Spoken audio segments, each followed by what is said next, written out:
Hi, this is Malik of Evanston Live TV, and welcome to the big event, Women Speak.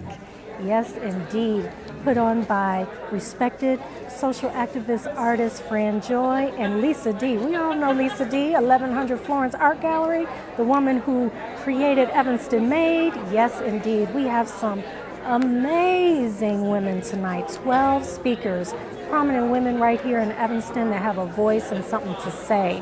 And this is the perfect time because women have been coming out in droves, getting in the election, the Me Too movement, and Evanston is just one of those cities that has some women who have something to say. So let's check this out. This evening, which I have to say a quick word about Fran Joy, who's the producer and creator of this evening.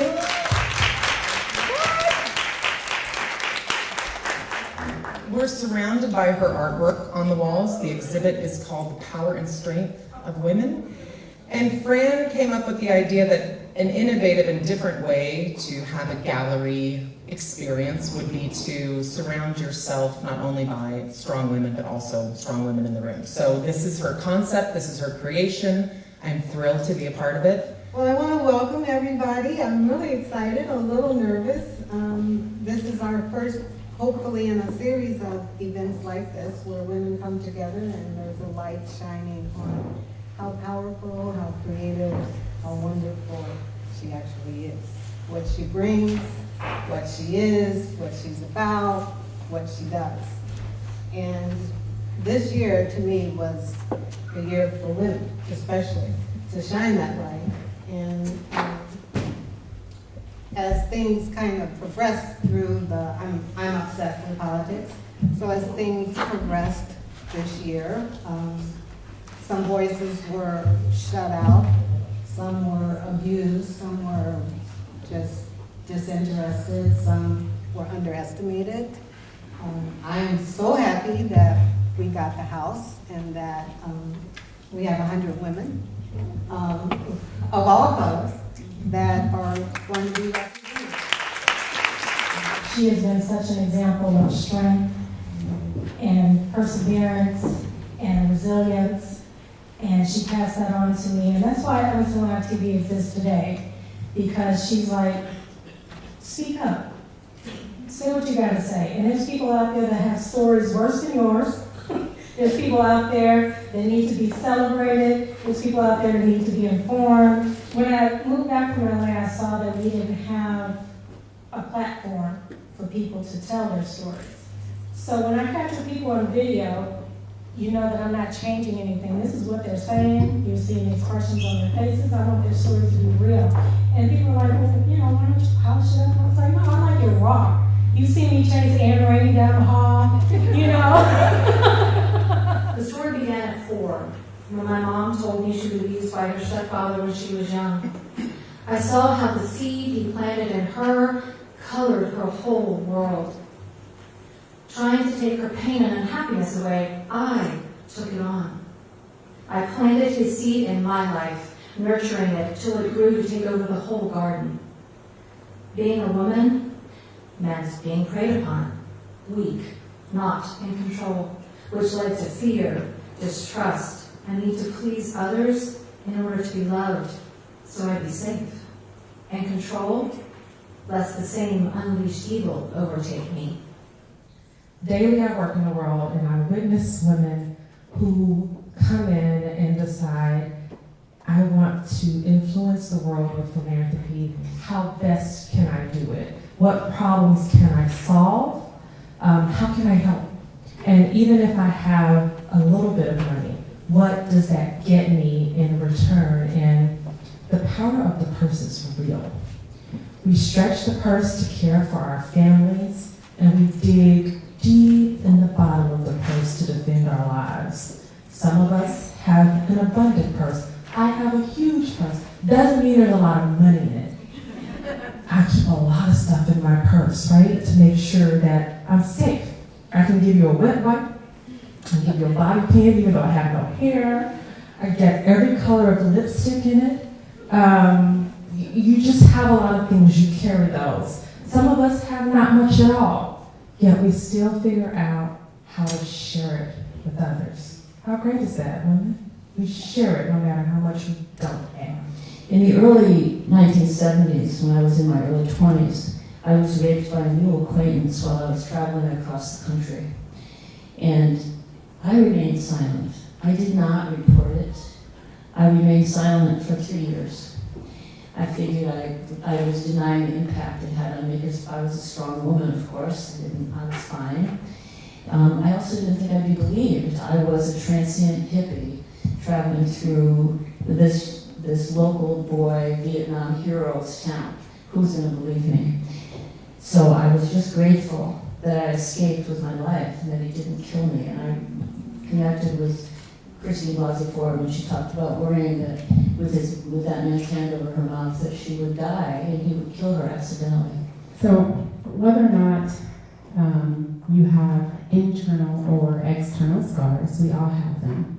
We have all been through something. We are all healing from something, right? Every person in this room. And every one of you has a story inside of you that is worth sharing, an experience worth telling about when you're ready to help someone else tell theirs.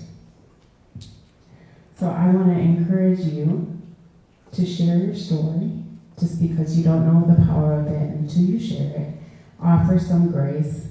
Try not to judge, because we're all walking around with scars, whether you can see them or not. So, Fran, thank you for offering this platform and your creativity, for sharing your art. Thank you for sharing your stories. Thank you for turning your trauma into something positive to help other people. It really does make a difference, and every person in this room has that opportunity, and I hope that you use it. I have opened up about having had an abusive father, as well as an abusive ex-boyfriend and ex-spouse, now that I can see the pattern. I share my stories of sexual harassment and sexual assault, including being date raped at age 16. And like Dr. Ford, I don't remember all the details, but I remember the ones that matter. Right? I think the Me Too movement is something that has been needed for a long time. I think it will help my generation to heal and help us to support the next generation. As a mother of 2 children and stepmother of 2 more, I ache for things to be better for them. I did experience some discrimination and did have challenges within the class, but I need you all to understand that if you focus too much on the bad things, you trap yourself within the problem.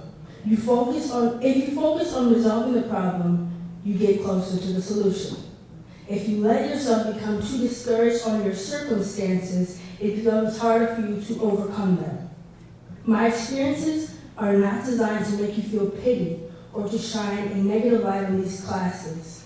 I want you all to hear how I've overcome these challenges and how you can help others after you. When he was murdered, and I told the story a little bit earlier about his grotesque body, he was tortured, abused, murdered, thrown in a lake, I believe. His mom had to see his body like that. So when I got this task to do this piece, I thought about it for a long, long time.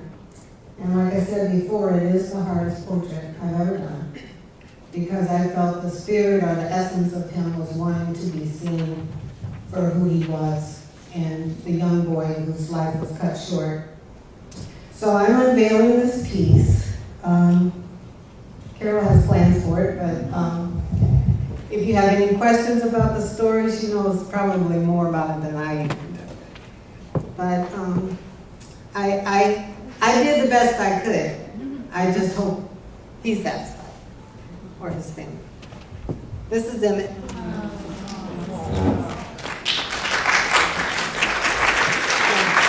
For all of these females and all the people who came out to support these females, some really great things were shared, some truths were told, and we were surrounded in a really beautiful and peaceful place. So tonight was great, and I encourage you to check out all the future events. Thank you, Fran, for inviting me. Thank you for thinking of the event and having this all kind of come together as nicely as it did.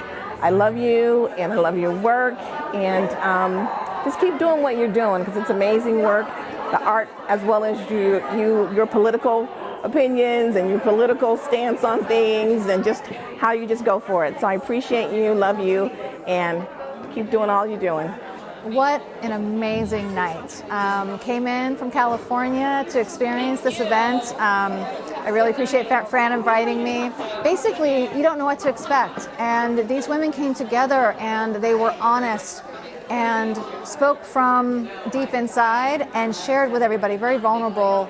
And it was extraordinary. What a great night. A lot of wonderful women telling their stories. And I'm so glad and so honored to be part of that. And really looking forward to number 2. So thanks so much for having me. Really appreciate it.